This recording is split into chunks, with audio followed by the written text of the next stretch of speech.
நமஸ்காரம். இன்றைய நம்முடைய டாபிக் ஆதிசங்கரர் எழுதின மாத்ரு பஞ்சகம் என்பது. அதுக்கு முன்னாடி ஒரு சின்ன பிரேயர் ஆட்டம். மாதாச்ச பார்வதி தேவி பிதா தேவோ மகேஸ்வரக பாந்தவா சிவபக்தாச்ச ஸ்வதேஷோ புவனத்ரயம் அப்படின்னு அவருடைய அன்னபூர்ணாஷ்டத்தினுடைய கடைசி ஸ்லோகம் இது. இதில் நம்ம ஆரம்பிப்போம். ஏன்னு சொன்னால் இதுக்கு இன்னைக்கு ரெலவன்ஸ் இருக்குது. மாதாவை பற்றி உள்ளது, அம்மாவை பற்றி உள்ளது அப்படிங்கிற காரணத்தினால, இதுக்கு ரெலவன்ஸ் இருக்கிற காரணத்தினால இதுலேருந்து நம்ம ஆரம்பிக்கலாம் அப்படின்னு நான் நினைக்கிறேன். இந்த ஸ்லோகத்தில் அவர் என்ன சொல்கிறார் அப்படின்னு சொன்னால், எனக்கு அம்மா பார்வதி தேவி, என்னோட அப்பா பரமேஸ்வரன், இந்த உலகத்தில் உள்ள அத்தனை சிவபக்தர்களும் என்னுடைய சகோதரர்கள். எனக்கு உலகம் உன்னோட ஊர் எது அப்படின்னு கேட்டால், எனக்கு சுதேசோ புவனத்ரயம், 3 உலகமும் என்னோட native place. I am native of all the whole பிரபஞ்சத்தினுடைய நேட்டிவாக நான் இருக்கேன். ஏன்னா சிவபக்தர்கள் யாரெல்லாம் இருக்காளோ அவள் இருக்கிற இடத்துல எல்லாம் நானும் இருப்பேன், என்னுடைய சகோதரர்கள் அப்படின்னு சொல்கிறார் இல்லையா. இப்போ இதில் தான் நான் ஆரம்பிக்கிறேன். பிகாஸ் மாத்ரு பஞ்சகம் அப்படிங்கிற இந்த ஸ்லோகத்தை ஆதிசங்கரர் எப்போ அதை ரசிக்கிறார் அப்படின்னு சொன்னால், அவருடைய அம்மா காலம் ஆயிடுறது அப்படிங்கும்போது அவர் அந்த சமயத்தில் அதை பாடுறார். அம்மாவுக்கு ஒரு அஞ்சலியாக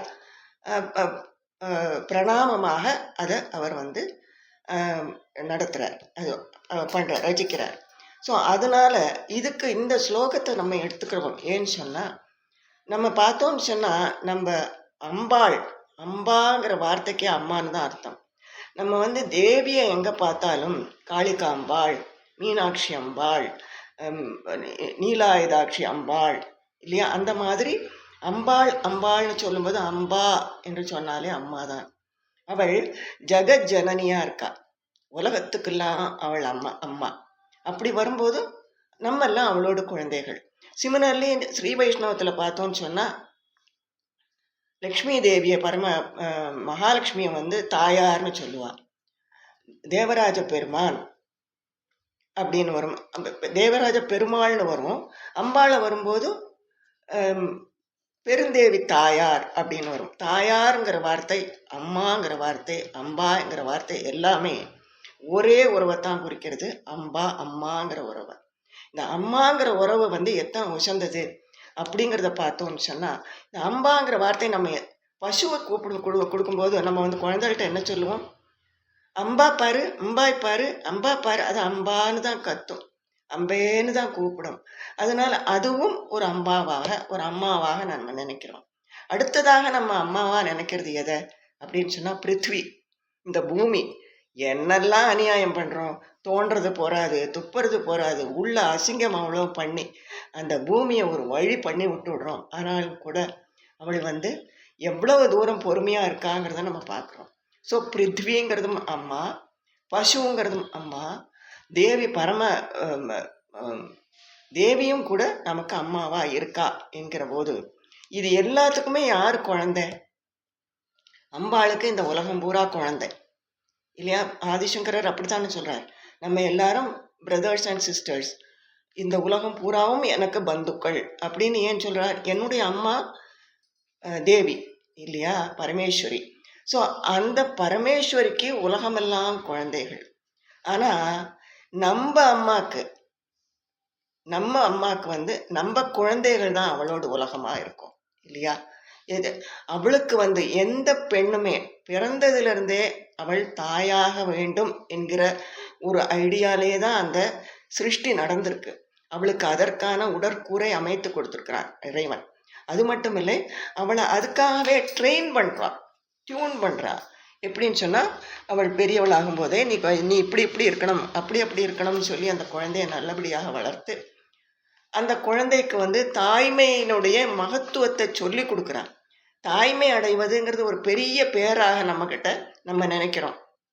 கல்யாணம் ஆச்சு, ஒரு 2 வருஷம், 12 வயசில் கல்யாணம் ஆயிருக்கும், 15 வயசு கூட ஆயிருக்காது. அப்போ தான் பெரியவள் ஆயிருப்பா. அதுக்குள்ளே இன்னும் குழந்தை பிறக்கலையா, இன்னும் இல்லையான்னு பக்கத்து வீட்டுக்காரா, எதிர் வீட்டுக்காரா, தூரத்து சொந்தம் எல்லாரும் கேட்க ஆரம்பிச்சு விட்றா பாருங்க. அது because that was the intention of mother of womanhood. உமன்கிறவளுக்கு மெயினாக விதிக்கப்பட்டது தாய்மை. ஏன் அப்படின்னு சொன்னால் அவளால் தான் அந்த அளவுக்கு பொறுமையாக அந்த வலியையும் தாங்கிக்க முடியும். அந்த குழந்தைய நேரான வழியில் தன்னை தியாகம் செய்து வளர்க்கக்கூடிய ஒரு கெப்பாசிட்டி, எதையும் தியாகம் செய்திருவள். க்ஷமை, அவளுக்கு என்னெல்லாம் குணங்கள் பாருங்க. க்ஷமை, பொறுமை. அது அவன் என்ன தப்பு பண்ணாலும் தயையோடு அதை காத்தருளக்கூடியவள். அதை அடக்கிண்டு போவள். எப்படி ஒரு கோழியானது எப்படி தன்னுடைய குஞ்சுகளை அடக்கிண்டு போகுமோ அது மாதிரி எத்தனை தப்பு பண்ணினாலும் அந்த பிள்ளைகளும் பெண்களும் செய்தாலும் அவள் அதை அடக்கிண்டு போகிறத பார்க்க முடியும். அவளுடைய அந்த வளர்ப்பில் தான் அந்த குழந்தைகள் நல்லபடியாக வளர்றாங்கிறதே பார்க்கணும். இப்போ நான் சொல்கிறது இந்த 21st century பெண்களை பற்றி இல்லை, அதை விட்டுடுவோம். அது இப்போ நம்ம சப்ஜெக்டே இல்லை. தாய்மைங்கிறது தான் நம்முடைய இன்னைக்கு தலைப்பு. ஸோ இந்த மாதிரியாக தாய்மை பேருக்கு தன்னை தயார் பண்ணி கொண்டு தாய்மை அடையக்கூடிய அந்த தாய், அந்த பெண், அவள் முதல்ல அந்த குழந்தைய கன்சீவ் ஆகும்போது அவள் எத்தனை சந்தோஷப்படுறா, எவ்வளவு தூரம் அதற்காக எல்லாரும் அதுக்காக அதை ஒரு கொண்டாட்டமாக வச்சுக்கிறான். ஒவ்வொரு விசேஷமாக ஒவ்வொரு நாளாக அந்த குழந்தைய அவளை அவ்வளோ தூரம் பார்த்துக்கிறான். அவள் முதல் 3 மாதம் அவளால் சாப்பிட முடியாது. ஏன்னா மசக்கை அது இதுன்னு இருக்கும், கஷ்டப்படுவள். ஆனால் அதுக்கப்புறம் சாப்பிட முடியும். ஆனாலும் கூட அந்த குழந்தைக்காக தன்னுடைய நாக்கை வயத்தை கட்டி வாயை கட்டின்னு சொல்லுவாள். அந்த மாதிரி அந்த குழந்தைய அவள் தன்னுடைய வயிற்றில் வச்சு வளர்க்குறா. வயிற்றிலிருந்து குழந்தைய வெளியில் வரும்போது உள்ள சிரமம் ஒரு பக்கம் இருந்தாலும் கூட அதை அந்த சிரமத்தெல்லாம் மறந்துட்டு குழந்தை பிறந்த உடனே அவள் எப்படி அதை வளர்த்து வரா. கடைசி காலம் வரை தன்னுடைய உயிர் போனாலும் கூட, தன்னுடைய உயிருக்கு ஆபத்து வந்தாலும் கூட, தனக்கு ஏதேயும் கஷ்டம் வந்தாலும் கூட அந்த பிள்ளைக்கு தான் உதவு பண்ணணும். அந்த பிள்ளைய பிறருடைய இழிச்சொல்லிலிருந்து காப்பாற்றணுங்கிறதுல அந்த அம்மா ரொம்ப கேர்ஃபுல்லாக இருப்பாள். அப்பாவும் இருப்பாருங்கிறது வேற விஷயம். ஆனால் அப்பாவிடம் காணக்கூட கண்டிப்பு மட்டும்தான் இருக்கும். அவர் தன்னுடைய பாசத்தை வெளியில் காட்டிக்க மாட்டார். ஆனால் அம்மா பாசமே உருவானவள் இல்லையா. இந்த அம்மா ஆதிசங்கரருடைய அம்மாவை பற்றி நம்ம இப்போ பார்க்குறோம். அந்த ஆதிசங்கரர் இதில் என்ன பார்த்தோன்னு சொன்னால், இதில் ரொம்ப விசேஷமாக என்ன தெரியும்னு சொன்னாக்க, அவர் அந்த அம்மாவனுடைய மரணத்தின் போது எழுதிய இரங்கல் பாடல்னு சொல்லி இதை சொன்னாலும் கூட இட் இஸ் மோர் பிரணாமம், அஞ்சலியாக சொல்கிறார். அது மட்டும் இல்லை, அவர் தன்னுடைய அம்மான்னு அதில் தனியாக சொல்லிக்கிறது இல்லை. ஒரு ஸ்டான்ஸால தான் ஏதோ வரும், 2 ஸ்டான்ஸால் வருமே தவிர மற்றபடி அவர் ஜெனரலைஸ் பண்ணி சொல்கிறாப்புல இருக்கும். அதை நான் சொல்ல உங்களுக்கே அது புரியும். அந்த பாட் உங்களுக்கு எல்லாருக்குமே வந்திருக்கும், அந்த இது வந்திருக்கும்னு நினைக்கிறேன். லிங்க்கு அனுப்பிச்சிருந்தது, பார்த்துருப்பேன். பட் ஸ்டில் அதை நம்ம பார்க்க போகிறோம். சரி, எந்த தருவாயில் இதை பாடினாருங்கிறத பார்த்துடுறோம். ஏன் இந்த மாதிரி ஆதிசங்கரர் அங்கே வர காரணம் என்ன அப்படின்னு சொன்னால், ஆபத் சந்நியாசம் வாங்கிக்கிறார் இல்லையா. பூர்ணா நதியில் ஒரு ட்ராமா பண்ணி அம்மா கிட்ட முதல்ல பிடிச்சது அப்படி இப்படின்னு சொல்லி அவர் ஒரு ஆபத் சந்நியாசம் வாங்கிக்கிறார். சந்நியாசம் வாங்கிட்டு அவர் போகிற சமயத்தில் அவன் அம்மா அழறான். வயசான காலத்தில் குழந்தைய நான் உன்னை பெற்றேன், ஒரே ஒரு பிள்ளை, எனக்கு இன்னொரு குழந்தைக்கு கூட வழி கிடையாது, நான் ரொம்ப வயசானப்புறம் நீ பிறந்த, அப்பாவும் இல்லை, எனக்கு வேற கதியும் கிடையாது, அதனால நீ இப்படி போனேன்னா எனக்கு புத்துங்கிற நரகத்திலேருந்து என்ன விடுவிக்கிறதுக்கு யார் வருவா அப்படின்னு கேட்குறான். புத்திரனுடைய முக்கியமான கர்மம் அதுதானே அப்படின்னு கேட்குறா. அப்போ அவர் சொல்கிறார், நீ கவலைப்படாதே, நீ எங்கே இருந்தாலும் நீ போகக்கூடிய தரைவாயில் நீ என்னை சங்கரான்னு கூப்பிடு, நான் வருவேன்னு சொல்கிறேன். சொல்லிவிட்டு அவர் போயிடுறார். பல வருட காலம் அப்படி போகிறது. இந்த பாட்டி தனியே இருந்துட்டுருக்கா. அந்த ஊர்லேயும் என்னென்னா, இப்போ ஜெனரலாகவே நீங்கள் பார்த்தேன்னு சொன்னால், ஒரு ஒரு குடும்பத்தில் ஒருத்தர் சன்னியாசியாக போயிட்டார், இல்லை he is not of the ordinary type, கொஞ்சம் ஜடபரதர் மாதிரி இருக்கார் வச்சுக்கோங்க. ஜடபரதர் கதை எல்லாருக்கும் தெரியும். அந்த மாதிரி இருக்காருன்னு சொன்னால், எய்தர் அந்த குடும்பத்தில் உள்ளவாளை கொஞ்சம் இன்சல்ட் பண்ணி பேசுவா, அவள் மட்டும் அம்பிட்டானாக்க, இல்லை அந்த பையனே இருந்தாலும் அவனை இவன் பித்தன், ஞான பித்து பிடிச்சவாளெல்லாம் அப்படித்தானே சொல்லுவாள், பித்தன் அப்படி இப்படின்னு சொல்லுவாள். ஸோ தட் அந்த ஓல்டு லேடியை she is not being taken good care of வேணால் வச்சுக்கலாம். அவள் பாவம், அவளுக்கு முடிகிற வரைக்கும் அவன் வேலை செய்துட்டு அவள் ஓஞ்சி போய் படுத்து விட்றா. கடைசி காலம் வருது. அந்த அந்திம காலத்தில் இவர் அந்த சமயத்தில் சிருங்கேரியில் இருக்கார், இவள் காலடியில் இருக்கா. காலடியில் இருந்துட்டு அவள் என்ன பண்ணுறா, சங்கரா சங்கரான்னு அலறா. அப்படி அலறும்போது அவள் முன்னாடி சங்க சக்கர கதாதாரியா மகாவிஷ்ணு வரார். நாராயணன் அவளுக்கு முன்னாடி வந்து அவளுக்கு தரிசனம் கொடுக்குறார். அவள் கூப்பிட்டது யார? சங்கரனை, தம் பிள்ளைய. ஆனா வந்தது நாராயணன். அப்போ அவள் வந்து இப்படி பார்த்துட்டு கேட்குறா, நான் என் பிள்ளை சங்கரனை கூப்பிட்டேன், நீ எதுக்கு வந்த அப்படின்னு கேட்குறா. நாராயணனை வணங்கணும், நமஸ்காரம் பண்ணங்கிறதெல்லாம் கூட அவளுக்கு பிள்ளைய பார்க்க முடியலையேங்கிற அந்த ஏக்கம் இருக்கு இல்லையா கடைசி நொடியில். அதனால அப்படி கேட்குறா. அப்போ அவர் சொல்கிறார், சங்கரன் உத்தரவு போட்டான், நான் வந்தேங்கிற. என் பிள்ளை சங்கரன் உனக்கு உத்தரவு போட்டானா அப்படின்னு அவன் கேட்குறான். அப்போ அவர் சொல்கிறார், சங்கரன் உன் பிள்ளை சங்கரன் யார் தெரியுமா? அவன் கைலாச சங்கரன். அவன் சொன்னால் நான் கேட்டானம் அப்படின்னு சொல்கிறார். சொல்லி அவளுடைய ஆத்மாவை அழைச்சின்னு போயிடுறார், மோட்சத்துக்கு போயிடுறா அவர். இவர் அங்கேருந்து கிளம்பி வரார். இவர் அங்கேருந்து கிருஷ்ணா நாராயணான்னு கூப்பிட்டுட்டு அவர் அங்கேருந்து கிளம்பி வரார். By that time she has passed away. So அதனால அந்த கடைசி நிமிஷத்தில் ஒரு பையன் கூட இருந்து செய்ய வேண்டியது ஒன்று அவரால். அவளுக்கு ஒரு ரூபா தண்ணி கொடுக்குறதோ அதெல்லாம் அவளுக்கு கொடுக்க முடியாது. அதெல்லாம் இதில் சொல்லியிருப்பார். கொடுக்க முடியல, அவர் கஷ்டப்படுறார். மனசில் அந்த வருத்தம் இருக்கும், எந்த பிள்ளையானாலும் இருக்கும். ஆனால் அவர் சந்நியாச ஆசிரமம்னு பிறந்ததுனால அதை வந்து ரொம்ப அந்த பாசத்தில் ரொம்ப அப்படி இழுத்துண்டு செல்லப்படலைங்கிறத நம்ம பார்க்க முடியும். இந்த பாட்டில் எல்லாமே அதை பார்க்க முடியும். இப்போ முதல் பாட்டை பார்ப்போம். ஆஸ்தாம் தாவதீயம் பிரசூதி சமயே துர்வார சூலபியதா நைருச்சியம் தனு சோஷணம் மலமயி சையாச சம்வத்சரி. ஒரு வருஷ காலத்துக்கு நீ வந்து எனக்கு பக்கத்தில் படுத்தின. அதாவது முதல் 2 லைனோட அர்த்தம் சொல்லிவிடுறேன். ஆஸ்தாம் தாவதீயம் பிரசூதி, உன்னுடைய பிரசவ சமயத்தில் 1000 சூலங்களை கொண்டு உன்னுடைய இடுப்பில் குத்துற மாதிரி வலி வந்திருக்குமே அம்மா, அந்த வலியை நீ தாங்கிண்டியே, அந்த வலியை ஒத்தையில நீ எப்படி தாங்கிண்டை அப்படின்னு கேட்குறார்.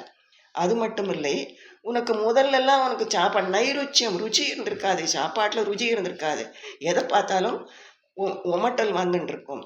அதனால என்ன ஆகும்? தனு சோஷணம், உடம்பு இழைச்சி போகும், உன்னுடைய சக்தி குறைஞ்சி போகும்.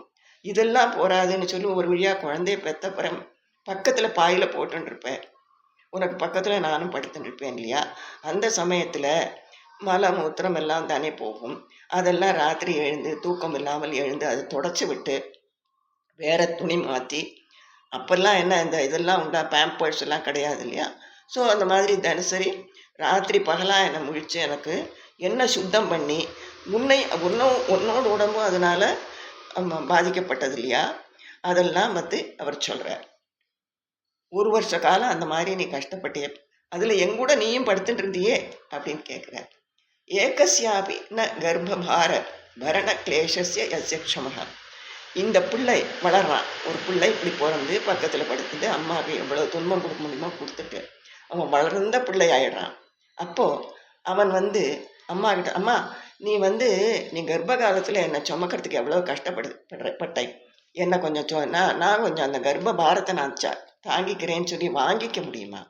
அந்த பாரத்தை இத்தனை வளர்ந்த பிள்ளையால் வாங்கிக்க முடியுமோ?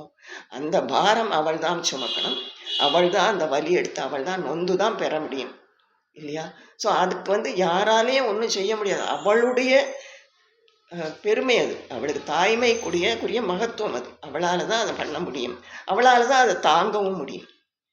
சாதாரணமாக தாய்மை அடைந்த ஒவ்வொரு பெண்ணும் அந்த கஷ்டத்தை தாங்கி இருப்பாள். காத்தும் நிஷ்கிருதி முன்னதோபி தனையக தஸ்ஸே ஜனன்யே நமக. உனக்கு நான் என்ன மேக்சிமம் என்னால் உனக்கு என்ன செய்ய முடியும்? நான் இது ஒன்றும் என்னால் பண்ண முடியல. நான் என்ன செய்ய முடியும்? உனக்கு நான் அஞ்சலி செலுத்துகிறேன், உனக்கு நான் பிரணாமக, நான் உனக்கு நமஸ்காரம் பண்ணுறேன் அப்படின்னு சொல்கிறார். இந்த முதல் ஸ்லோகத்தில் தன்னுடைய அந்த மன கஷ்டம், ஒரு பிள்ளை இதில், அதனால தான் வளர்ந்த பிள்ளை முடியாதவனாய் போயிட்டானே அப்படின்னு ஜெனரலைஸ் பண்ணி, என்னால் முடியலையேன்னு சொல்லலை, யாராலையும் முடியாது, பெண்ணானாலும் முடியாது. அம்மாவுடைய கஷ்டத்தை, அந்த ஒரு பாரத்தை தாங்கிறதோ அந்த பிரசவ வேதனையோ அவள் படத்தான் செய்வாள். ஆனால் அந்த அந்த சிரமம் பூராவும் அந்த ஒரு குழந்தைய கையில் வாங்கும்போது, அதை மடியில் வச்சு பால் கொடுக்கும்போது அது அவ்வளவும் மறந்து போயிடுறதையும் பார்க்க முடியும் இல்லையா? 2ஆவதான ஸ்லோகம். குருகுலம் உபசிருஷ்ய ஸ்வப்ன காலே து திருஷ்டுவா. என்னை நீ குருகுலத்துக்கு அனுப்பிச்சுட்ட, 3 வயசில் அப்பா பூனை போட்டு அப்பா போயிட்டார். 5 வயசில் குருகுலம் போயாச்சு.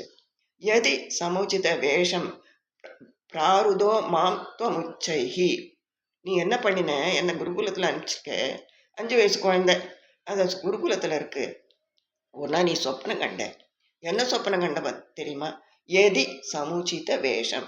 நான் சந்நியாச வேஷம் தரிச்சுட்டு இருக்காப்புல நீ சொப்பனம் பார்த்தேன். அந்த சொப்பனத்தை கண்டுட்டு நீ அழுதுன்ட்டு என்ன பண்ணினேன், வீட்டிலேருந்து வேக வேகமாக ஓடி வந்தேன், குருகுலத்தை தேடின்னு வந்தேன். அடுத்த லைன் பாருங்க. குருகுல மத சர்வம் பிராருதத்தே சமக்ஷம் சபதி சரண யோஸ்தே மாதரஸ்து பிரணாமக. அந்த அந்த அற்புதமான கால்கள் ஓடி ஓடி வந்ததே. என் குழந்தை சன்னியாசி ஆயிட்டானோ, என் குழந்தைக்கு என்னாச்சோன்னா அடிச்சு பிறண்டு ஓடி வந்தேம்மா. அந்த கால்களுக்கு நான் நமஸ்காரம் பண்றேன் அப்படிங்கிறது இந்த 2வது ஸ்லோகம். வயசான காலத்தில் தவமிறந்து பெற்ற பையன், அவனுடைய பிரிவு அவளால் ஒரு நாளை கூட தாங்கிக்க முடியாது. அவனை குருகுலத்தில் விட்டுத்தானான், அத்தியனம் பண்ணித்தான் ஆனங்கிறதுக்காக விட்டுருக்கா. அந்த குழந்தை சன்னியாசி ஆயிட்டான்னு அவளுக்கு சொப்பனத்தில் தெரியும் போதே அவளால் தாங்க முடியல. ஆனால் பிற்காலத்தில் அவர் 8 வயசுலேருந்து அவள் கூட இல்லை.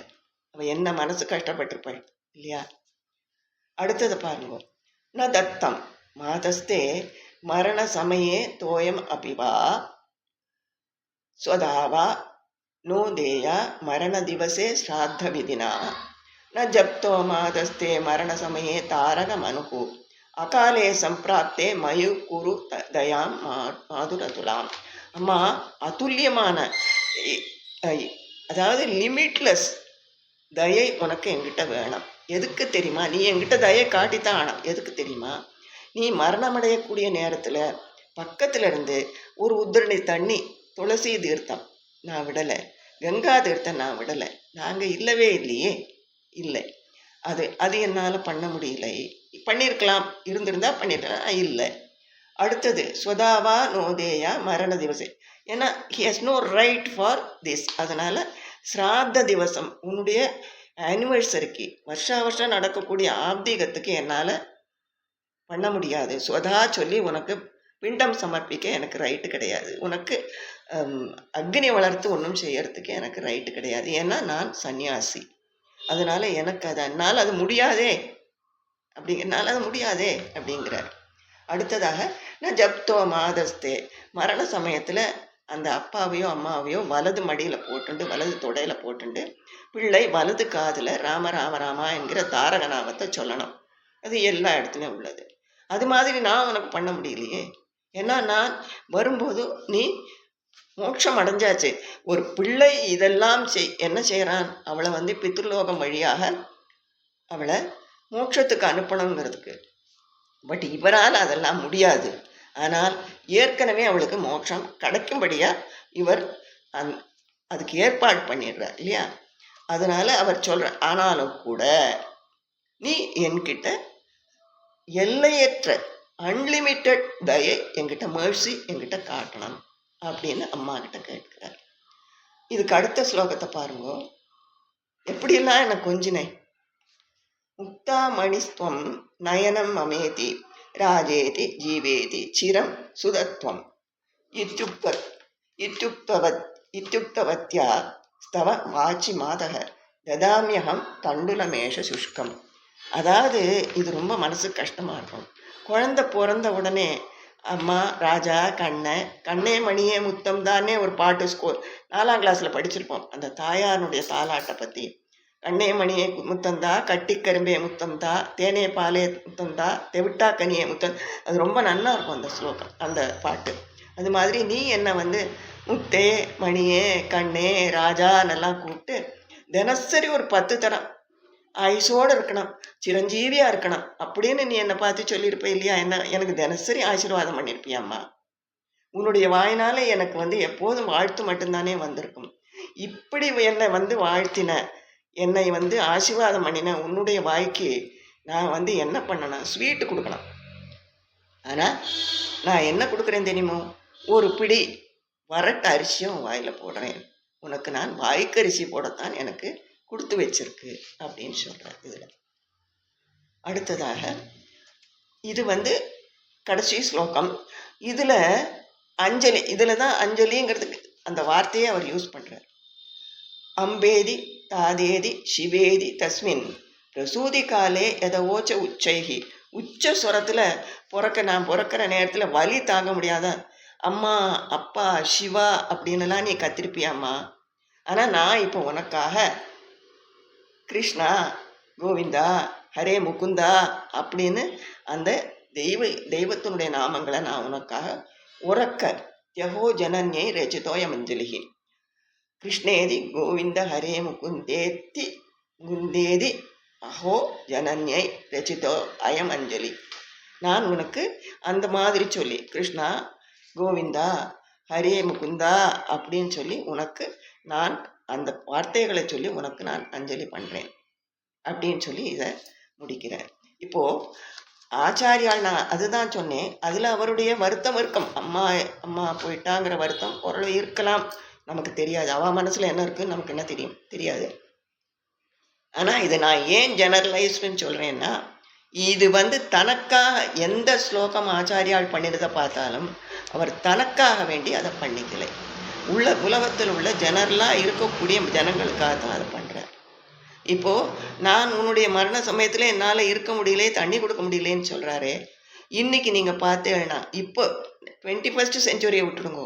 எனக்கு தெரிஞ்சு 90s என்னுடைய உறவு, நெருங்கின உறவு தான், பேரெல்லாம் நான் சொல்ல விரும்பலை, ஊரை சொல்லவும் விரும்பலை. நான் அவளுக்கு 3 பிள்ளைகளும் வெளிநாடு.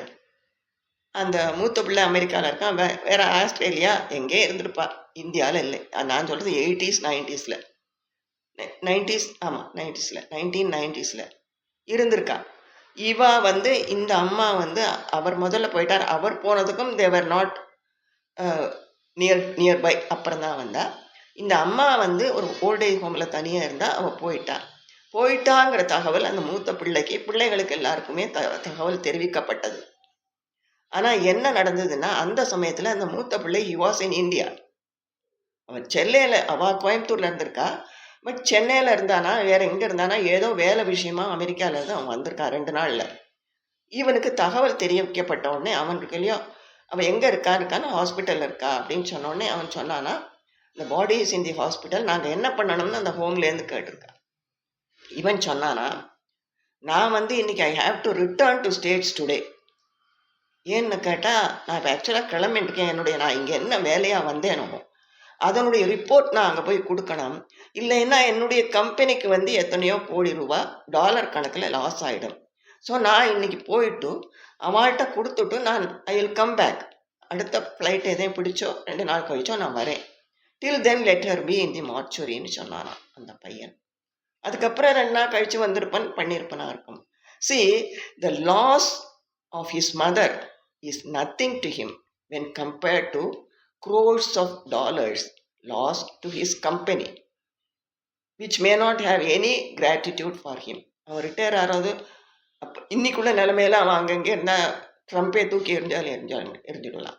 ஸோ அந்த மாதிரி உள்ள ஒரு கண்டிஷனில் இருக்கக்கூடிய பையனுக்கு அப்புறம் அவன் வருத்தப்பட்டானா, அதை பற்றி நம்ம ஒன்றும் சொல்ல முடியாது. ஆனால் அந்த சமயத்தில் he could have cancelled his trip and come to Coimbatore and do the final rites. அது அவன் பண்ணலை. அதே மாதிரி இன்னொரு உறவு, என்னுடைய உறவு தான் அவளும். 2 பிள்ளைகளும் அமெரிக்காவில் இருக்கா. பொண்ணு பக்கத்துலேயே சென்னையிலேயே இருந்தா.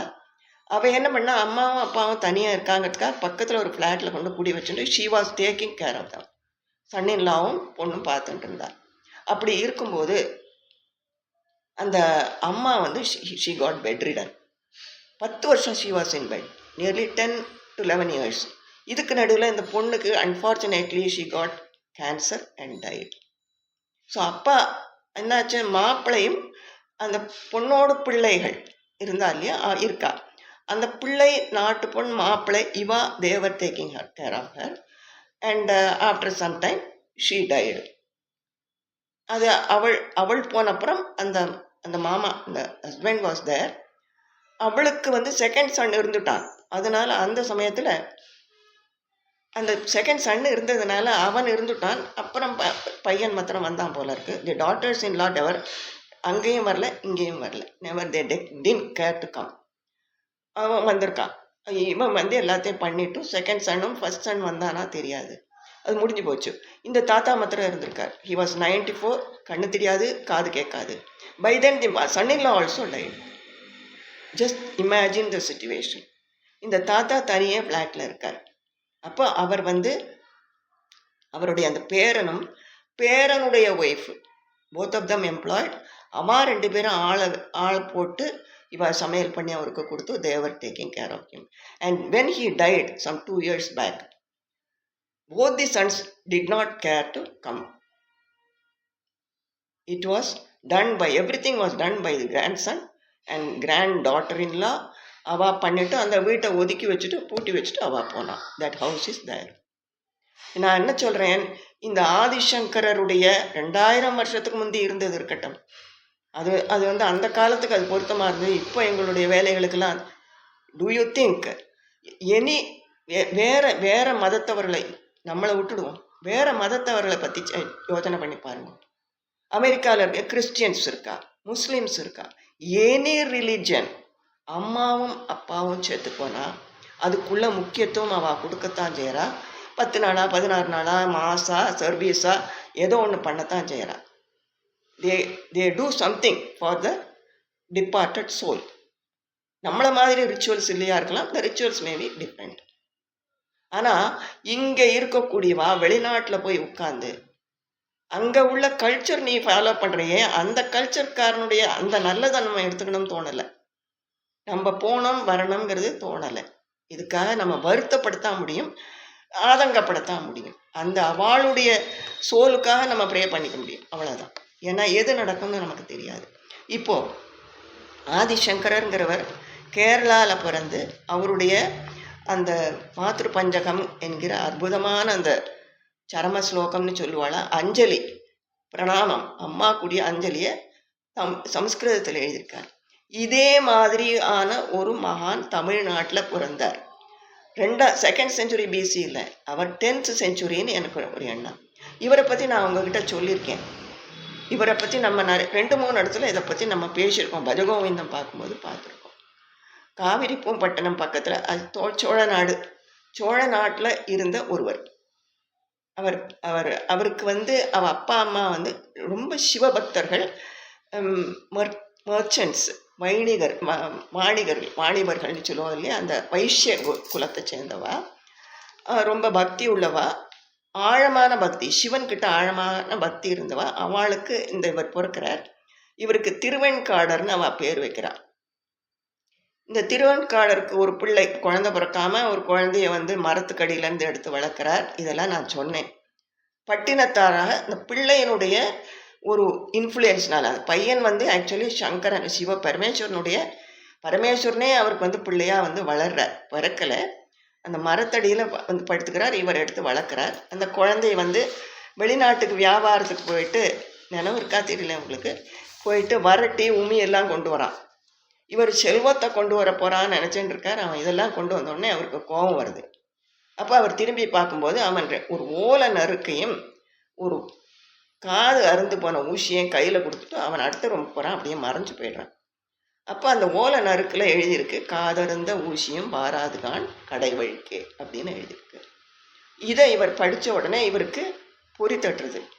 இந்த குழந்தையா வந்தது இறைவன் தான் வந்திருக்கான், நம்மளை ஆட்கொள்ளறதுக்காக வந்திருக்கான் அப்படிங்கிற எண்ணம் வந்ததுனால இவர் என்ன பண்ணுறார், உடனே ஒரு அப்புறம் செய்வோங்கிறதுலாம் இல்லை, உடனே அவர் தன்னுடைய அலங்காரங்கள் எல்லாம் களைஞ்சிட்டு ஒரு துண்டை கட்டிட்டு சந்நியாச ஆசிரமத்துக்கு தன்னை தயார் பண்ணி விடுறார்.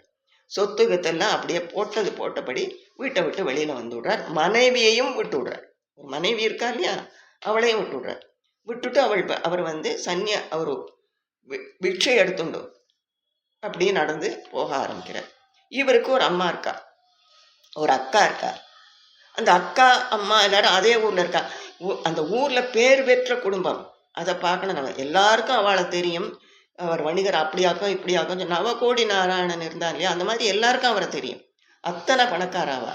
ஸோ இவன் எல்லாத்தையும் விட்டு இவர் இப்படி வந்த உடனே என்ன செய்வா, ஊர்க்காராலான இவன் பித்தன், அப்படியே திடீர்னு பைத்தியம் பிடிச்சிடுத்து, பிள்ளை காணாமல் போயிட்டான் இல்லையா, அதனால அவனுக்கு பைத்தியம் பிடிச்சிடுத்துன்னு எல்லாம் பேசி அவன் போனால் கல்லறியறது, பிக்ஷை கேட்டால் பிக்ஷை கொடுக்காம இருக்கிறது இப்படியெல்லாம் பண்ணுறான். அவரை கொஞ்சம் கேவலப்படுத்துகிறான். But he doesn't mind it. அப்படி போயின்னு இருக்க அந்த சமயத்தில் ஒரு நாள் அம்மா கிட்ட வந்து அவர் பிக்ஷை கேட்குறார். அந்த வீட்டில் வந்து பிக்ஷை கேட்குறார். அப்போ அம்மா வந்து அழறா. ஏண்டா நான் உன்னை எவ்வளோ கஷ்டப்பட்டு நானும் அப்பாவும் பெற்று எவ்வளவோ தவம் இருந்து உன்னை பெற்றோமேடா. வைதன் அந்த திருவெண்காடுங்கிற பேர் மறைஞ்சு போயிடுறது இல்லையா? நீ இப்போ பேரை மாற்றி வச்சோன்னு நீ இப்படி ஆயிட்டியே. எனக்கு வந்து கடைசி நிமிஷத்தில் யார் இருக்கா? எனக்கு இந்த கர்மங்கள் செய்து இந்த நரகத்திலேருந்து என்னை காப்பாற்ற வேண்டாமா? நான் கடையேற வேண்டாமா? கடை தேர வேண்டாமா? நீ இப்படி போயிட்டீங்கன்னு சொல்லி அழகான். அழுதுட்டு அவன் என்ன பண்ணுறான்னா, இவர் இந்த ஒரு துண்டு கட்டின்னுக்கார். அதுக்கு மேலே இந்த அங்கவஸ்திரம் மாதிரி ஒரு துண்டை அதுக்கு மேலே இருத்தி கட்டின்னு இருப்பார். பெல்ட் மாதிரி வச்சுக்கோங்களேன், அந்த மாதிரி கட்டின்னு இருப்பார். சைவ சமயத்தில் அது ரொம்ப சகஜமாக பார்க்க முடியும், தமிழ்நாட்டில் பார்க்க முடியும். கோவிலில் போகிறது கூட அப்படி கட்டிப்பார். அந்த கட்டின்னு இருக்கிற அந்த அங்கவஸ்திரத்தில் ஒரு செப்பு காயின், அதில் முடி போடுறான். முடி போட்டு வச்சுட்டு சொல்கிறா, நீ வந்து இந்த மாதிரி போயிட்டே நான் உன்னை தடுக்க முடியாது, நீ போ. ஆனால் எனக்கு ஒரு அந்திம அவர் சொல்கிறார், நான் உனக்கு வரேன் அப்படிங்கிறார். உனக்கு நான் கர்மம் பண்ணுறேம்மா அப்படிங்கிறார். இப்போ அவர் சொல்கிறா, நீ எங்கே இருந்தாலும் என்ன செய்துன்னு இருந்தாலும் உன்னோட இடுப்பில் இருக்கிற இந்த அங்கவஸ்திரத்துலேருந்து முடிச்சு தானாக அவிழ்ந்து இந்த செப்பு காயின் கீழே விழும். அப்போ கிளி ஒரு சத்தம் கேட்கும் இல்லையா? இந்த சத்தம் உனக்கு என்ன நினைவுபடுத்தும். நீ எனக்கு வந்து அந்திம கிரியைகளை செய்யணும் அப்படின்னு சொல்லி அவர் சரின்னு சொல்லிட்டு போயிடுறார். இதுக்கு நடுவில் என்ன ஆகுது, ஒரு தடவை அவர் அந்த ஊரில் எப்படி போகிறார் சொல்கிறேன் இல்லையா? அப்படி போகும்போது அவருடைய அக்கா வீட்டு வாசலில் வந்து அவர் பிக்ஷா கேட்குறார். இந்த அக்காவுக்கு கோபம், அம்மாக்கிட்டேயும் சண்டை போடுறா அவள். இப்போ நான் தான் உன்னை பார்த்துக்க வேண்டியிருக்கு, இவன் பாட்டில் இப்படி பிக்ஷை எடுக்கிறேன்னு போயிட்டான், பொண்டாட்டி எல்லாம் விட்டுட்டு சொத்தை எல்லாத்தான் எவ பார்த்துக்கிறது, எவ செய்கிறது, எனக்கு குழந்தைகள் இல்லையா, கல்யாணம் பண்ண வேண்டாமா, இதை கேட்டால் யார் என் பொண்ணை கல்யாணம் பண்ணிப்பா, இந்த மாதிரிலாம் சொல்லி திட்டுறான். திட்டிட்டு அவள் என்ன சொன்னா, she decides to kill him. இவ இருந்தால் தானே அப்படின்னு சொல்லிட்டு, அவருக்கு அப்பம் ரொம்ப பிடிக்கும், அதனால் அப்பத்தை பண்ணி அதில் கொஞ்சம் விஷத்தை போட்டு அவர் பிக்ஷைக்கு வரும்போது அவர் அந்த திருவோடில் அதை போடுறார். இவர் இப்படி பார்த்த உடனே அவருக்கு அதில் பாம்பனுடைய முகம் தெரிஞ்சு விடுறது. அவர் வந்து இப்படி அக்காவை நிமிர்ந்து பார்த்துட்டு சிரிக்கிறார். சிரிச்சுட்டு அந்த அப்பத்தை எடுத்து அவளோட வீட்டு கூரை மேலே போடுறார். சும்மா போடலை, தன்வினை தன்னை சுடும், ஓட்டப்பம் வீட்டை சுடும்னு சொல்லிட்டு போடுறார். வீடு பத்தின்னு தெரியுது. அப்போத்தான் அந்த அக்காவுக்கும் தெரியறது, அந்த ஊர்க்காரர்களுக்கு தெரியறது, இவர் இறைவனால் ஆட்கொள்ளப்பட்ட மகான் அப்படிங்கிறது தெரியுது. ஸோ அவளுக்கெல்லாம் அப்போ தான் புரியுறது. ஆனால் அவர் கொஞ்ச நாள் அங்கே இருந்துட்டு வெளியூர்களுக்கு போகா, திருவிடைமருதூர் கோவில் வாசலில் இருப்பார், மேற்கு வாசலில் இருப்பார். அவருக்கு சிஷியர்கள் வர அவளெல்லாம் கூட அவர் ஒத்திரை கிட்ட நெருங்க விடுறதில்லை. பிகாஸ் அவருக்கு கையில் ஒரு கரும்பு வச்சுருப்பார். பட்டினத்தார் படத்தை பார்த்தா கையில் கரும்பு இருக்கும். அந்த கரும்பை ஒடிச்சு அந்த நுனிக்கரும்பு எடுத்து வாயில் போட்டுன்னு பார்ப்பார். ஒவ்வொரு இடத்துக்கு போகிறதும் அதை செய்வார். ஏன்னா அவருக்கு என்ன சொல்லியிருக்காருன்னு சொன்னால், எந்த இடத்துல வரும்போது நுனிக்கரும்பு தித்திக்கிறதோ அங்கே உனக்கு மோட்சம் அப்படின்னு பரமேஸ்வரன் அவருக்கு சொல்லியிருக்கார். ஸோ இந்த கரும்பு கையில் எப்போதும் இருக்கும். அதனால அதை வச்சுட்டு அவர் அப்படி போயின்னு இருக்கார். போய் திருவிடைமருதூர் கோயிலையே கூட இருந்திருக்கலாம். அவர் எங்கே இருந்தார் நமக்கு தெரியாது. ஆனால் ஒரு நாளைக்கு அந்த காசு தானாகவே கீழே விழுறது இவர் கவனிச்சுடுறார். உடனே ஓடியே வர, அம்மாவை தேடிட்டு வர, வந்து அவளுடைய எல்லாம் ரெடி பண்ணி வச்சுருக்கா. வராட்டி எல்லாத்தையும் அடுக்கி, விறகெல்லாம் அடுக்கி அவள் பாடியை போட்டு வச்சுருக்கா. இவர் வந்து பார்த்துட்டு, எங்கள் அம்மாவுடைய உடம்பு எவ்வளோ மென்மையான உடம்பு தெரியுமா, அதை கொண்டு இதிலெல்லாம் போட்டு வச்சுருக்கேளே அப்படின்னு கத்திட்டு அவெல்லாம் சிரிக்கிறா. என்னப்பா எப்படி அதை அக்னி ஊட்டுறதுன்னா எப்படி பண்ண முடியும், இதெல்லாம் தானே வேணும்னு சொல்கிறார். அவர் என்ன பண்ணுறார், அந்த அம்மாவுடைய உடம்பெடுத்து கீழே வச்சுட்டு அதெல்லாம் தள்ளி போட்டு விட்றார். அந்த ஸ்மசானத்தில் எல்லாத்தையும் தள்ளி போட்டுட்டு வாழை மரம், பச்சை வாழை மரத்தை வெட்டி ஒரு 4 வாழை மரத்தை அப்படி வச்சுட்டு, பச்சை வாழை, அதுக்கு மேலே இலைகளை பரப்பி, அந்த வாழை இலை வந்து கூலிங் எஃபெக்ட் இருக்கும், அதுக்கு மேலே அம்மாவுடைய உடம்பை வைக்கிறார். வச்சுட்டு 10 பாடல் பாடுறார். 10 பாட்டு அம்மாவுக்கு அவர் சரம ஸ்லோகமாக, இறுதி அஞ்சலியாக 10 பாட்டு பாடுறார். நான் எல்லாத்தையும் நான் எழுதிக்கலை, ஐ ஹவ் ரிட்டன் 2 or 3, அது கூட பூரா நான் எழுதிக்கலை. ஏன்னா இட் மே ரிப்பீட். ஏன்னா இப்போ ஆதிசங்கரர் என்ன சொன்னாரோ அது இதில் நிறைய வரும். ஆனால் ஃபண்டமெண்டலாக ஒரு டிஃப்ரென்ஸ் இருக்கும், அது உங்களுக்கே தெரியும் நான் படிக்கும்போது. ஏன்னா இது தமிழ் தானே. அப்போ முதல் பாட்டை பாருங்கோ. 2 திங்களாய் அங்கமெல்லாம் நொந்து பெற்று பையல் என்ற போதே கைக்குள் எடுத்து பரிந்தெடுத்து செய்ய இரு கைகளில் ஏந்தி கனகமுலை காட்டினாயே எப்பிறப்பில் இனி காண்பேன். இனிமே இந்த மாதிரி இந்த அம்மாவை இனிமே எந்த பிறப்பில் நாம் பார்க்க முடியும், எப்போ நான் பார்க்க முடியும் அப்படின்னு சொல்லி அது முதல். ரெண்டாவதா, முந்தி தவம் கிடந்து 300 நாள் அந்திப்பகலாய் சுமந்தே சிவனே ஆதி தொந்தி சரிய சுமந்து பெற்றெடுத்த தாய்க்கோ நான் எரித்தழல் மூட்டுவேன். அந்த அம்மாவுக்கு நான் எப்படி எரித்தழல் மூட்டுறது? அம்மா என்னை எவ்வளோ கஷ்டப்பட்டு பெற்றிருக்கா, எவ்வளோ தவம் கிடந்து என்னை பெற்றிருக்கா அப்படிங்கிறது. அதே மாதிரி வட்டிலிலும் தொட்டிலும் ஆர்மேலும் தோள்மேலும் கட்டிலும் இட்டென்னை தாளாட்டி முட்டச்சிறகெடுத்து என்னை காத்தாளை அவளுக்கு நான் விறகிட்டு தீ மூட்டுவேனோ அப்படின்னு கேட்குறார். நெய்யிலே தீ மூட்டு, ஒவ்வொன்றிலே அது மாதிரி நெய்யிலே தீ மூட்டுவேனோ அப்படின்னு கேட்குறார். அரிசியோ நான் இடுவேன் ஆத்தாள் தனக்கு மானே தேனே மகனே என அழைத்த வாய்க்கு வரிசையிட்டு பார்த்து மகிழாமல் அரிசியோ நான் இடுவேன் அப்படின்னு கேட்க. அழகான பாடல்கள், பட் ஒப்பாரி பாடல்கள். அதுதான். அடுத்ததா 7வது ஸ்லோகத்தில் அவர் வரும்போது 7வது பாட்டு பாடுறார்.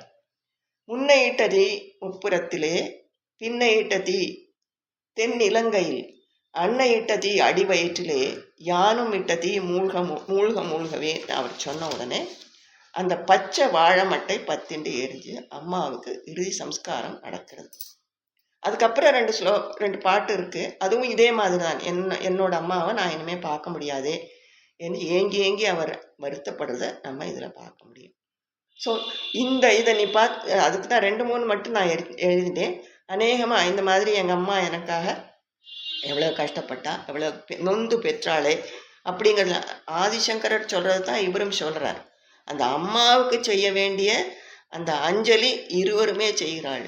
ஆனாலும் கூட ஒரு ஃபண்டமெண்டல் டிஃப்ரென்ஸ் இந்த ரெண்டுக்கும் என்னன்னு சொன்னால், பட்டினத்தாருடைய பாடலில் அஞ்சலி இருந்தாலும் கூட ஒரு பர்சனலைஸ்டு ஃபீலிங் நம்ம பார்க்க முடியும். இமோஷன் அதில் வெளிப்படையாக தெரியறதுக்காக பக்தி இருக்கும், கூடவே கூட இமோஷனும் இதில் இருக்கிறத நம்ம பார்க்கணும். அம்மா கிட்ட இருக்கக்கூடிய பக்தி, அம்மா கிட்ட இருக்கக்கூடிய பாசம் அதில் தெரிஞ்சாலும் கூட அதில் ஜெனரலைஸ்டாக, அவரோட மாதிரி இது ஜெனரலைஸ்டாக இருக்காது. அதை நம்ம உணர்ந்து கொள்ள முடியும். இது நான் அவசர அவசரமாக வாசிட்டு போனதுனால அது எந்த அளவுக்கு அதுவும் தவிர அதை ஒரு பர்டிகுலர் ராகத்தில் இல்லையா பாடுவான், அது பாடும்போது அதுக்கு எஃபெக்ட் இருக்கும். இது மாதிரி நம்முடைய நாட்டில் இப்போது 2 பெரியவாளை பற்றி சொன்னேன். ஒன்று ஆதிசங்கரர், மற்றொன்று பட்டினத்தார் என்பவர். இவா 2 பேரும் தாயாருக்கு எப்படி அவர்கள் மரியாதை கொடுத்துருக்கிறார். 2 பேருமே முற்றும் திறந்த முனிவர்கள்.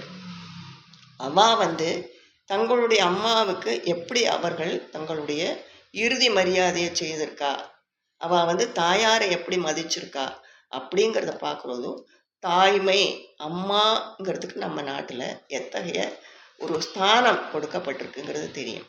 தாய்ங்கிறவளுக்கு தனி இடம்தான். தமிழ்நாட்டை பொறுத்தவரை, நம்ம பாரத நாட்டை பொறுத்த வரைக்கும், ஏன் பாரதமே நமக்கு மாதா தான், பாரத மாதா தான், நீ அம்மா தானே, பாரதமே நமக்கு மாதா தான். அதே மாதிரி இன்னொரு அம்மா யார் நமக்கு அப்படின்னு சொன்னால் பசுமாடு.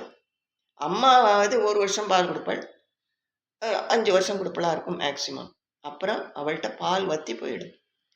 நமக்கு யார் முடியும் வரை, இறக்கும் வரை பாலாகவும் தயிராகவும் மோராகவும் நெய்யாகவும் நமக்கு வெண்ணெய் நெய் இது எல்லாமே அம்மா தானே நமக்கு கொடுக்குறார் இல்லையா?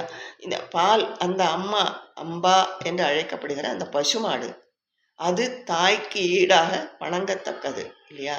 அதனால பசுமாடு ஒரு அம்மா, பெற்ற தாயார் ஒரு அம்மா, பிருத்திவி நாம் வணங்க வேண்டிய ஒன்று. உபனிஷத் காலத்திலெல்லாம் முனிவர்கள் எல்லாம் எழுந்திருக்கும் போது கீழே தரையிலேருந்து படுத்துண்டு காலையில் எழுந்திருக்கும் போது காலை கீழே வைக்க வேண்டியிருக்கு இல்லையா? அதுக்காக தரையை தொட்டு கும்பிட்டுட்டு எழுந்திருப்பாளாம். அந்த மாதிரி சொல்லுவாள். ஏன்னா அது சொல்லியிருக்கு. கையை பார்த்துக்கிறா இல்லையா, கராகிரே வசுதேலட்சுமி சொல்லி, அது முடிஞ்ச உடனே திருப்பி தரையில் ஒரு தடவை தொட்டு பூமிகிட்ட மன்னிப்பு கேட்டுன்னு தான் எழுந்திருப்பாளாம். எந்த ஒரு நல்ல காரியமும் நம்ம பூமியில தான் பண்ணலாம். சேர்ல உட்காந்து பண்றது, ஏன் ஈவன் இந்த 3வது மாடியில 4வது மாடியில குடியிருக்கிறவா பண்றதெல்லாம் கூட அத்தனை விசேஷம் கிடையாது பூமியில. ஏன்னா பூமி எர்த் இஸ் இம்பார்ட்டன்ட். எர்த்துங்கிறது மதர்ஹுட், அது ரொம்ப ரொம்ப முக்கியம். அதைத்தான் நம்ம இப்போ கண்ணா அப்படின்னான தோண்டி அதில் எத்தனை குப்பைகளையும் ட்ரைனேஜையும் போட முடியுமோ அதை போடுறோம். ஒன்றை பாக்கி விடலை நம்ம, அது வேற விஷயம். இந்த மாதிரி நம்ம பண்ணுறோம். அவர் திருமலை நம்பின்னு ஒருத்தர் இருந்தார், ஐ திங்க் ராமானுஜருடைய மாமா. அவர்கிட்ட தான் இவர் ராமாயணம் பூரா பாடம் கேட்டிருக்கார். அவர் அவர் என்ன பண்ணுவாரா, மலைக்கு கீழே கீழே திருப்பதியிலிருந்து மேலே திருப்பதிக்கு போகிறதுக்கு காலால் ஊனி போக மாட்டாராம். காலம் முட்டங்கால் போட்டு முட்டியால் போகிறான். ஏன் கைலாய மலை ஏறுவதற்கு காரைக்கால் அம்மையார் காலை நான் மிதிக்க மாட்டேன் கைலாயத்துலன்னு சொல்லி தலையால் நடந்து போனான்னு சொல்லுவாள். கையை வச்சுட்டு தலை கீழே நடந்து போனான் அப்படின்னு சொல்கிறது உண்டு. அது மாதிரி அந்த பூமிக்குள்ள மரியாதை அதையும் நாம் கொடுத்து தான் ஆகணும் அப்படிங்கிறத சொல்லி தாய்மைக்கு இன்னைக்கு உள்ளவா இதை கேட்டு அது எந்த அளவுக்கு திருந்துவா எல்லாம் தெரியாது. பட் ஜெனரலாக இதை எல்லாரும் ஒவ்வொரு மனிதனும் தன்னுடைய வாழ்க்கையில் ஒரு நாளாவது அந்த அம்மாவை பற்றி நினச்சி பார்க்கணும். நம்ம அம்மா நமக்கு எவ்வளவு செய்திருக்காங்கிறத பற்றி ஒவ்வொரு மனிதனும். பெண்கள் ஒரு காரியம் உண்டு, ஏன்னா அவளே தாயாகிறதுனால ஒன்றும். ரெண்டாவது ஆப்ளிகேஷன் இல்லை, விட்டுட்டு வந்துவிட்டு இல்லையா, புகுந்த வீட்டுக்கு போயிடுறா இல்லையா, அதனால அவளுக்கு அந்த ப்ராப்ளம் வராது. அவளுக்கு எப்போதுமே அந்த அம்மா கிட்ட இருக்கக்கூடிய பாசம் இருந்துகிட்டே இருக்கும். வேற இந்த கேஸ் ஆஃப் ஆண்களுடைய விஷயத்தில் வருவதற்கு சான்ஸ் இருக்கு இல்லையா, அந்த வேறுபாடு மனதளவில் உள்ள வேறுபாடு வர்றதுக்கு ஒரு சான்ஸ் இருக்கு. இதை மாற்றுவதற்கு என்ன செய்யணுங்கிறதுக்கு என்ன பண்ணணும்னு எனக்கு சொல்ல தெரியல. பட் எஜுகேஷன் வைஸ் எதே மாரல் இன்ஸ்ட்ரக்ஷன் மாதிரி இந்த மாதிரி கதைகள் சொல்லி குழந்தைகளுக்கு சொல்ல புரிய வைக்கலாம். வேறு விதமாக எப்படியாவது இதை அந்த நல்ல சிந்தனைகள், தாய் என்கிறவளுடைய மரியாதையை நம்ம காப்பாற்றி கொடுக்கணும் அப்படிங்கிறது ஒன்று. தாய்ங்கிறவள் பெற்று வளர்க்குறது மட்டும் இல்லை, உங்களுக்கு ஒரு தப்பு நீங்கள் எதையும் செய்தேன்னா உங்களை யாரும் குத்தம் சொல்ல மாட்டா. பெத்தவளை தான் தாயை போல பிள்ளை நூலை போல சேலைன்னு உடனே இம்மீடியட்டாக வரும். அம்மா மாதிரி தானே இருக்கும் பொண்ணும், அம்மா மாதிரி தானே இருக்கும் பிள்ளையும் அப்படின்னு வரும். அந்த குற்றத்தையும் இவ தான் ஏற்றுக்கணும். அதை நம்ம நினைவு பண்ணி பார்க்கணும். ஒவ்வொரு குடும்பத்திலையும் இது நடக்கக்கூடியது. பையன் ரொம்ப நல்லா படிச்சுட்டான், பிஹெச்டி எல்லாம் வாங்கிட்டான்னு சொன்னால் அப்பா எம் பிள்ளை அப்படின்னு மாறுதட்டிப்பார். அவன் ஏதே ஒரு விஷயத்தில் தப்பு பண்ணிட்டான், நீ வெத்திருக்க இல்லையா, நீ வளர்த்துருக்க இல்லையா, அது அப்படிதான் அப்படி தூக்கி போட்டு போயிட்டே இருப்பார். இந்த வித்தியாசத்தை நம்ம பார்க்க முடியும். அதனால அந்த பெண்கள்ங்கிறது ஒரு பக்கம் இருக்க, தாய்மை என்பதையும் சேர்த்து இரண்டையும் சேர்த்து இதில் இந்த என்னுடைய லெக்சரில் கொடுக்கலாம்னு தான் ரெண்டையும் சேர்த்தே நான் இணைச்சி சொன்னேன். ஐ திங்க் இதோட இதை நிறுத்திக்கலாம்னு நினைக்கிறேன். நமஸ்காரம்.